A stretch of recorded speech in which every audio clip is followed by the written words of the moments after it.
De Arturo Sánchez Gutiérrez, en Fórmula Noticias. Y vamos a hacer en dos partes el comentario de Arturo, que ya está conectado con nosotros. Arturo, ¿cómo te va? Muy buenos días. Buenos días, Jaime. Bien, ¿Cómo? todo bien, afortunadamente, ya con el frío enfrente y empezando las fiestas decembrinas. ¿Ya vacunado y todo? Sí, claro, desde ¿Influencia y luego, todo? preparadísimo. Así es. Perfecto. ¿Qué ponemos sobre la mesa, mi querido Arturo? Porque hay mucho, mucho de qué hablar. Bueno, mira, yo quisiera nada más hacer un breve resumen de lo que pasó esta semana cuando nos referimos a la reforma electoral. Como ya sabemos, todos lo has explicado muy claramente en en tus programas. La Cámara de Diputados aprobó el Plan B y lo que no se alcanza a entender es la trascendencia de lo que se aprobó. Para empezar, el Partido Verde Ecologista de México y el Partido del Trabajo le pidieron a los diputados que hicieran algunos cambios. Los diputados lo hicieron y eso no le gustó al presidente, pero el presidente explicó que eso se va a revertir porque un duende se metió a hacer ese tipo de cambios y por error se hicieron pues modificaciones que protegen y blindan a partidos de perder su registro electoral, en particular el Verde y el Partido del Trabajo. Bueno, esto tendrá que llegar entonces a una corrección en la Cámara de Diputados, pero lo que no se alcanza a ver es el significado de esto. Quiere decir que el presidente insiste en que a su proyecto no se le cambia una sola coma y que las cosas como él las manda tienen que ser aprobadas, incluso si sus aliados buscan algún tipo de negociación que no los perjudique para poder votar este tipo de cuestiones. En fin, en todo caso, el presidente se enteró en plena mañanera de lo que había pasado, se enojó y pidió los cambios correspondientes y bueno, así será en la Cámara de Senadores. Ahora, me preocupa entender, y es difícil, Jaime, porque los cambios que se han propuesto afectan a muchas áreas del INE. Hay quien piensa, o se podría pensar fácilmente, hombre, que se compacten estructuras dentro del INE, no hay ningún problema. Oye, que se quite a las personas que no tienen o que están realizando tareas duplicadas, pues no hay ningún problema. Que una serie de contenidos que podrían aparecer como muy sencillos de realizar y nada más. Yo creo que esto es mucho más grave y es mucho más grave por una simple y sencilla razón. El ejército de personas que formó el INE desde 1993, Sí. primero el IFE y después el INE, que se le llama Servicio Profesional Electoral y que consiste en todos los funcionarios en que distrito por distrito están preparados, capacitados, reclutados mediante exámenes, evaluados cada año y una vez más evaluando su propio trabajo ellos mismos, que han pasado por diferentes tipos de procedimientos, ese servicio profesional de carrera, ese servicio que garantiza que, bueno, hay imparcialidad en las elecciones, que hay calidad, que tienen experiencia, bueno, ese servicio profesional electoral simple y sencillamente se cercena a más de la mitad. ¿Qué quiere decir? Pues que el tipo de funcionarios que tenemos en cada distrito, que se encargan de entregarte tu credencial para votar con fotografía, que se encargan de que haya funcionarios de casilla el día de la elección, que se encarga de que haya boletas y que lleguen bien ordenadas los paquetes electorales, que recogen los paquetes electorales en la noche de la elección, los llevan al distrito correspondiente, todo ese personal que es el responsable de hacer prácticamente la elección, se va.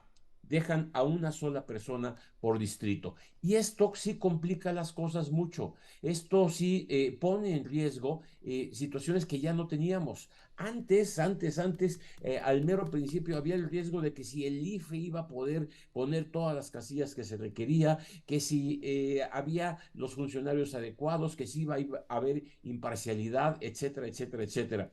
Eso ya se había olvidado, ya teníamos certeza. Yo creo que al hacer este tipo de cambios vuelven a surgir problemas que ya habíamos resueltos porque pues no tendremos la certeza ahora si con una nueva estructura así de recortada se podrá organizar clara y limpiamente la elección. Y bueno, otro montón de cambios que hay en la ley que tienen que ver con permitir que haya propaganda gubernamental durante las campañas electorales, que los funcionarios públicos puedan hacer campaña.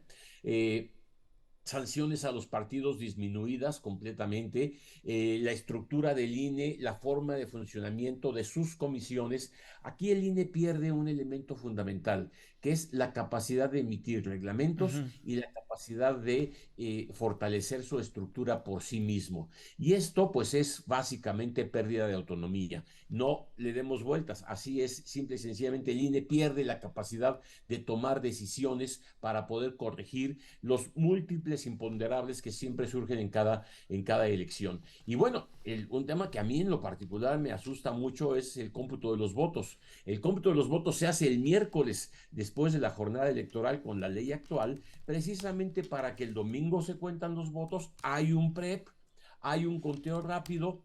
Durante el lunes termina el PREP, los partidos tienen todas las actas, reúnen todos los documentos adecuados, preparan sus alegatos, el martes se ponen de acuerdo con el INE para ver cuáles son las casillas que se van a abrir, cuáles son los paquetes que hay que recontar en virtud de que haya algún malentendido, y el miércoles se hace el cómputo. Bueno, ahora eso se quiere hacer el mismo día de la jornada electoral a partir de las 6 de la tarde, dejando sin certeza a los propios partidos de que no tendrán todas las actas correspondientes, a los consejos distritales y estatales, que no van a tener todos los elementos de lo que pasó en la jornada electoral. Todavía no habrá salido ni siquiera el PREP, porque el PREP se sustituye por este cómputo, y no tendremos ningún elemento para poder avanzar en cuáles son las condiciones, y ya se quieren contar los votos en esa situación. Bueno, pues es un esquema completamente diferente, que pone en riesgo la capacidad de que la elección salga bien.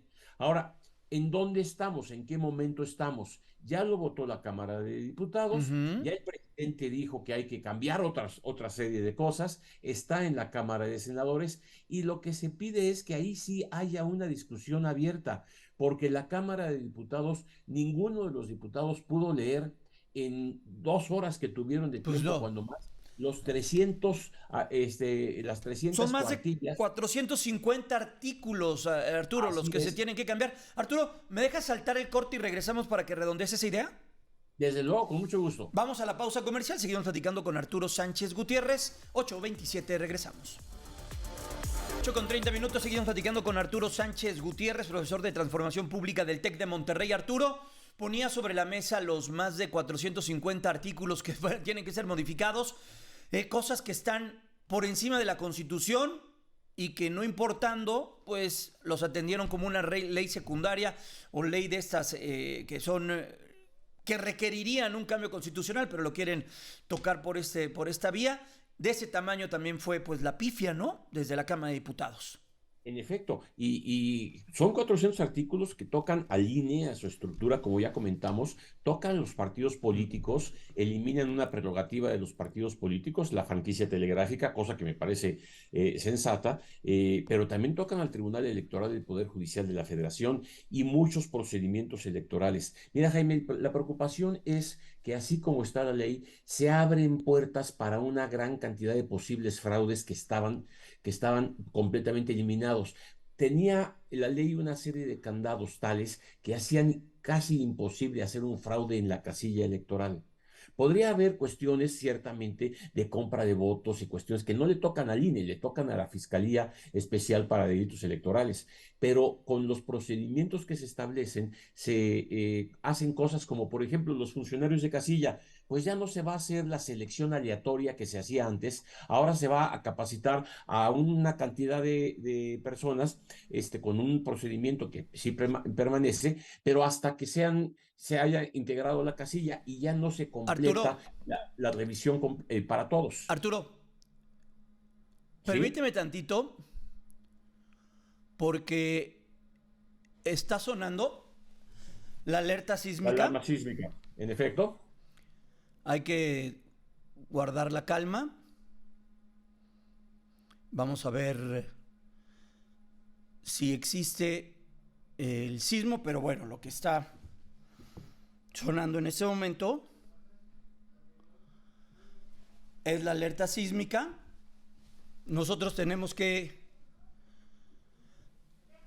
salir, así nos dicen, tenemos que hacer una pausa momentánea y tenemos que salir del estudio para atender esto.